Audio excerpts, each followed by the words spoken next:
welcome to the lecture of this finite volume method. Now, given a system, one can always find out this is a local indices in a ij direction. So, the ij direction can be converted to the global system. Now, this is how, if you look at it, when you have these local indices, this is your local indices. Now, local indices is transformed back to the global indices, and how efficiently it can be done. So, for example, if you have a two dimensional system, 2D system where you have I and j, essentially that corresponds to Ni and Nj, then the global index that can be calculated as n, which is I plus j minus 1 into Ni, where I goes 1 and j goes Nj. So, what does that means is that I can have these local indices, but from the local indices in a global matrix, if you look at this global matrix, there must be a global index, and this is what the vector, if you look at it. So, phi 1, 2, 3 to phi. So, the local indices must be transformed to a global indices. For a two dimensional system, this is how you transform the local indices to a global indices, because finally your linear system has only A, which is nothing but your Ni into Nj, and this is going to be phi Ni Nj. So, now the mapping from this local indexing to global indexing is very essential, so that my linear solver can handle that. If it is so, if I have ij known, which can get me the global index n. So, if it is I plus 1 j, then it could be the n plus 1 in the global indexing. If it is I comma j plus 1, this could be n plus ni. So, if it is I minus 1 j, the global indexing would be n minus 1. If it is I j minus 1, the global indexing would be n minus ni. Now, if you have a three dimensional system, then you have n equals to I plus j minus 1 into ni plus k minus 1 into ni into nj, where I goes to 1 to ni, j goes from 1 to nj, k goes to 1 to nk. Okay. And there also similarly one can think any I, j, k, they can represent the global index of n. Any I plus 1, j, k, the global indexing would be n plus 1. Any I, j plus 1, k, n plus ni. I, j, k plus 1, this is n plus ni into nj. If you have, let us say, I minus 1 j k, the global indexing is n minus 1. If it is I j minus 1 k, the global indexing is n minus n I. If it is I j k minus 1, it will become n minus ni into nj. So, this is how you actually transform the local indexing for a 2D or 3D system to the global indexing, and your linear solver is based on global indexing. So, if you note here is that how important is this transformation between local to global indexing, and that is where your definition of the arrays, your definition of the data structure, these are become important for programming point of view, and this is quite beneficial or handy in case of structured mesh, whether this is not going to be that handy for unstructured mesh. So, that is why this has certain advantage from the coding point of view and point of view. Now if you move to the geometric information. So, if you store the geometric information, then how do you get that or fetch that in the geometric information? Means if you have a, let us say, structured mesh like this,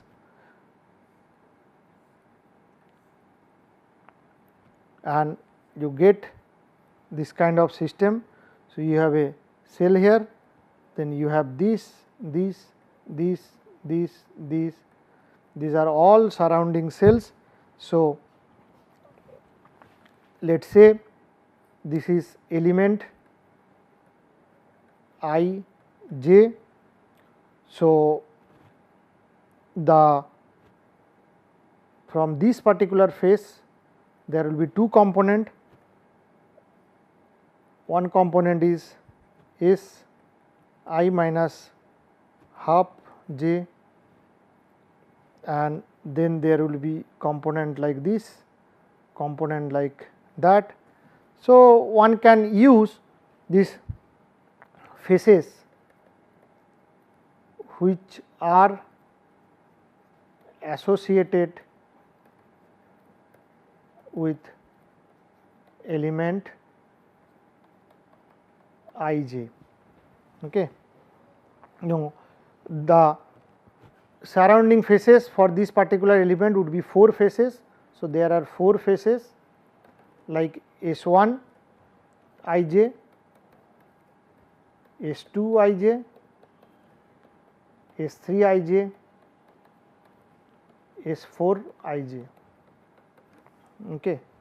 Or one can write in a other way round, that since they are connecting S 1 I j and S 2 I j,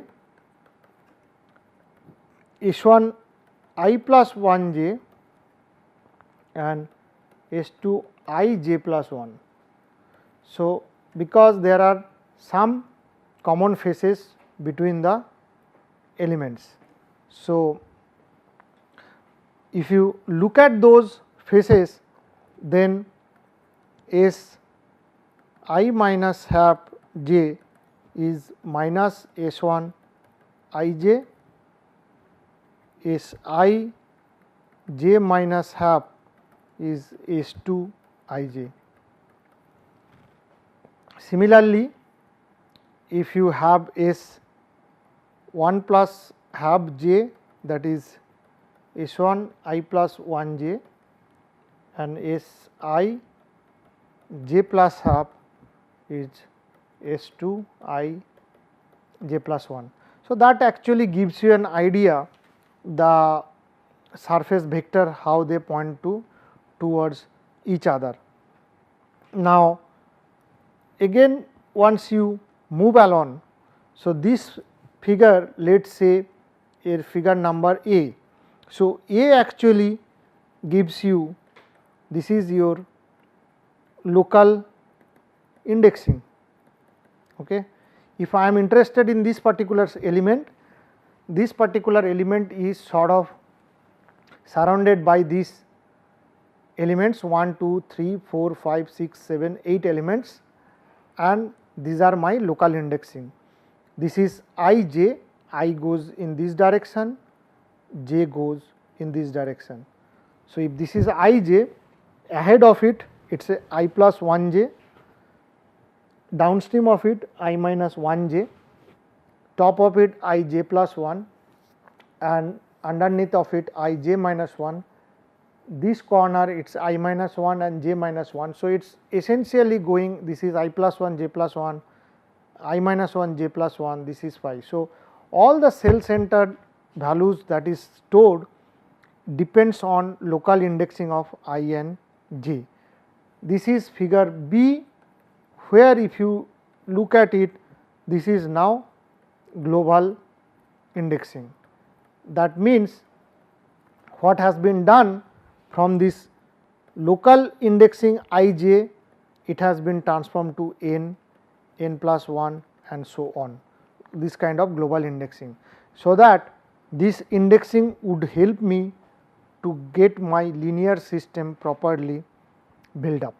So, that is why I j has been transformed to cell number n, this side is n plus 1, this is n minus 1, this is n minus ni, n plus ni, this side if you go n plus 1 minus ni, n plus 1 plus ni, so and so on. So, this is how global indexing is done. Now, this third figure, which is figure C, this essentially talks or shows how this particular element, around that we are actually writing the governing equation. So, this is essentially your discretized indexing. Okay. So, you have three set of things that what comes one after another.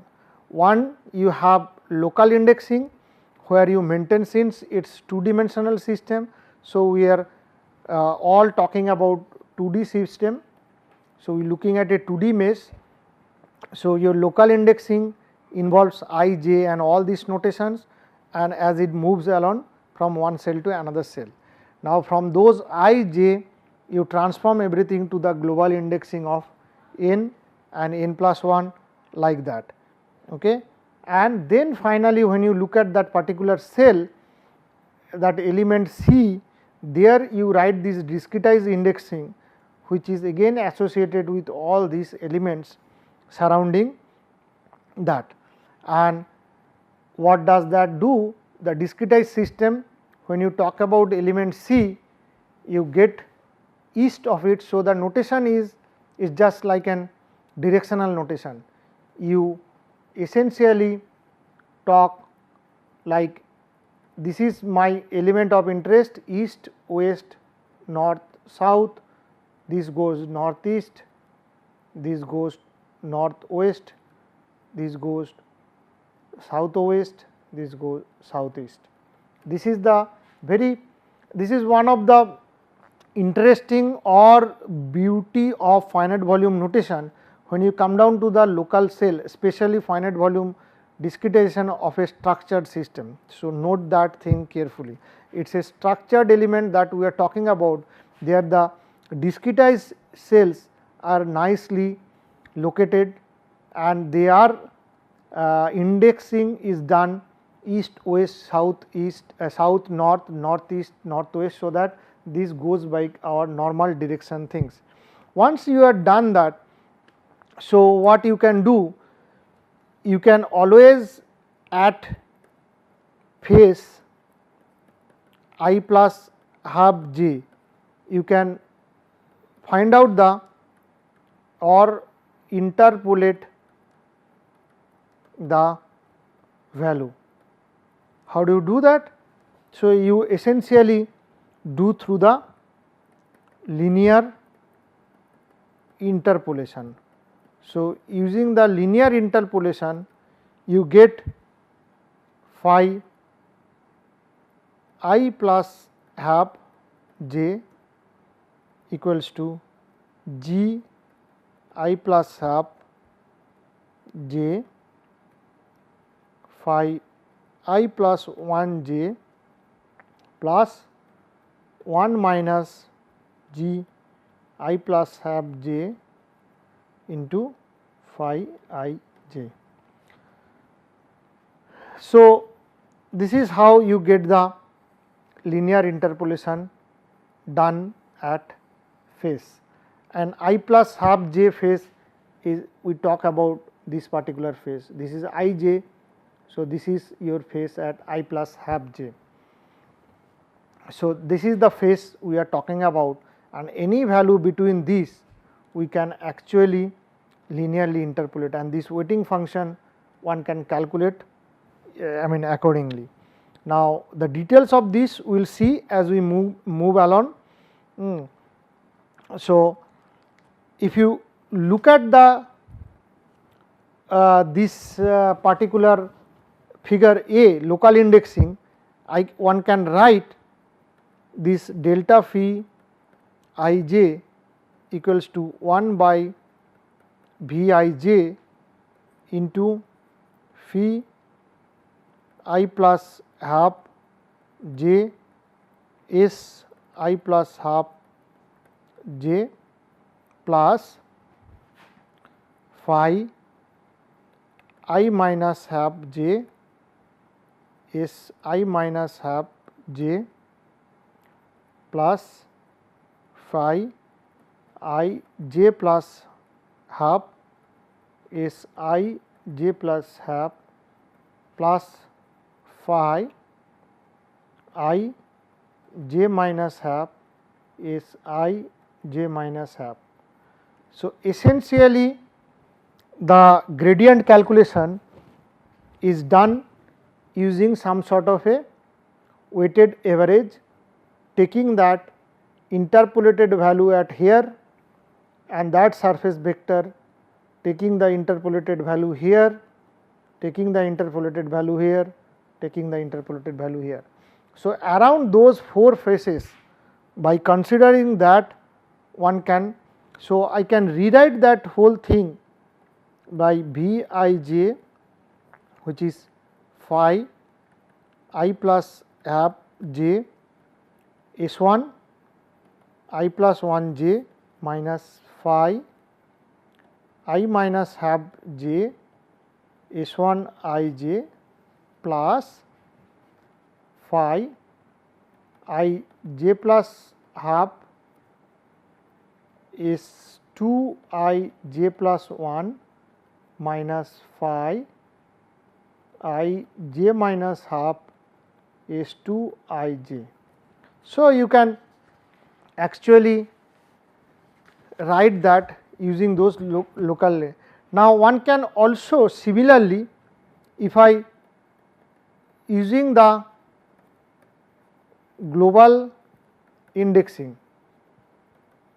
So, you refer to figure B, that means this particular figure, where you have actually transformed your I j to n, I plus 1 j to n plus 1, I minus 1 j to n minus 1 and so on. So, if you use those global indexing, you can similarly write this is the global indexing. I can write the weighted average like this, phi n plus half s n plus half plus phi n minus half s n minus half plus phi n plus n I by 2 s n plus n I by 2 and phi n minus n I by 2 is n minus n I by 2. So, where S is essentially outward normal vector to the surface of the control volume. Okay. So, you can write all this. So, one has to also note that actually the control volumes. So, it may possible, as we mentioned, that outward, this is except boundary element. That means, if you go back to this figure, any internal element, not the bounded element, any internal element, that means for any internal element, the outward normal for one element will essentially represent the inward normal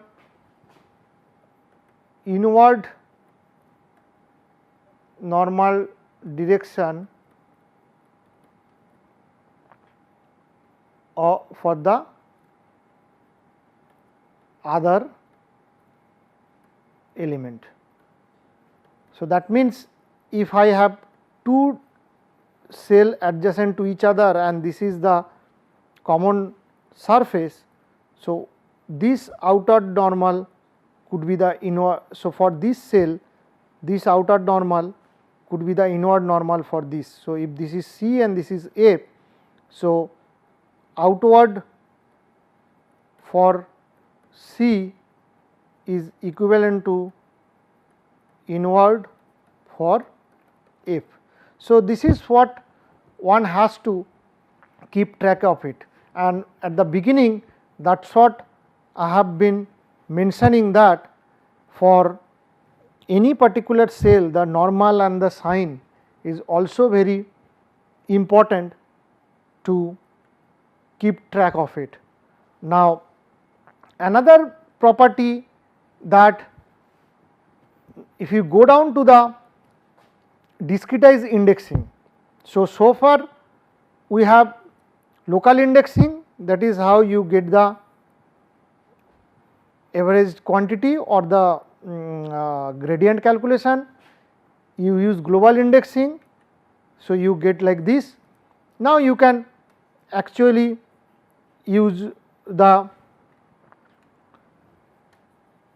discretized indexing to get the similar calculation done. So, if you look at the discretized indexing, so that means, if you look at the discretized indexing, then you get this gradient calculation of C, which means you go back to this particular picture. This is my element of interest, its eastern side there is a element E, north there is a element north, south there is south, southwest, west, northwest, southeast, northeast. So, essentially using these, one has to write BC, phi E AC plus phi W SW plus phi N SN plus phi S SS. The small e actually represent the phase of between C and E. This is phase E, this is phase small n, this is phase W, this is S. So, these are all phases which are sort of represented by that number, and for this particular cell you write them like this.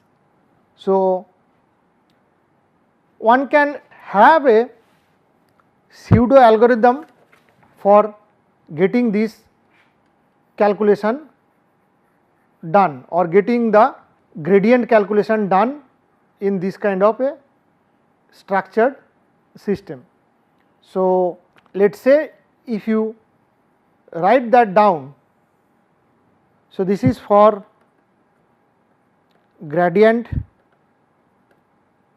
calculation.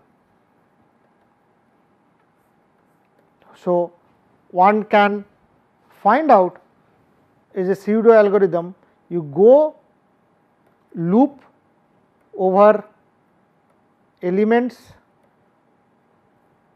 I j, okay, and then you essentially initialize element gradient equals to 0, or that means gradient of I j is 0. Okay. Then you loop over the element faces. Okay. Then what you do? You compute the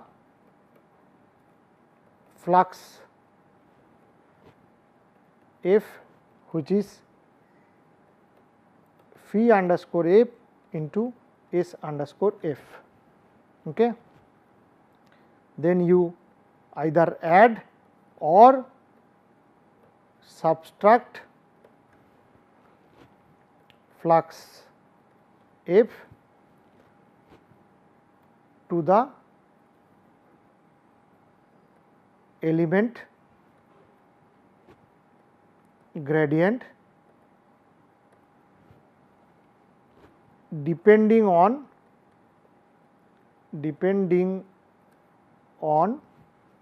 the orientation of SF. So, essentially outward or inward. So, it takes care of the direction of that. So, outward normal or inward normal. Then you divide the sum of the fluxes stored in the gradient by the volume of the element, okay, to get the element gradient, okay, and you stop. So, essentially what you do, you initially go over all the local indexing, that is I j. Once you go over that, so you initialize all the gradients to be 0, then you go over all the element faces and then you compute the flux. That means each faces flux, which is phi into s, like this. You calculate the flux, then you add or subtract depending on the unit normal direction. So, whether SF is positive or negative depending on the orientation, that means it could be inward normal or outward normal for a particular phase, and then you have get all the sum of this. Once you get the sum, you divide by the element volume and you get the total element gradient. So, this is how you calculate. So, we will stop here and carry forward in the next lecture. Thank you.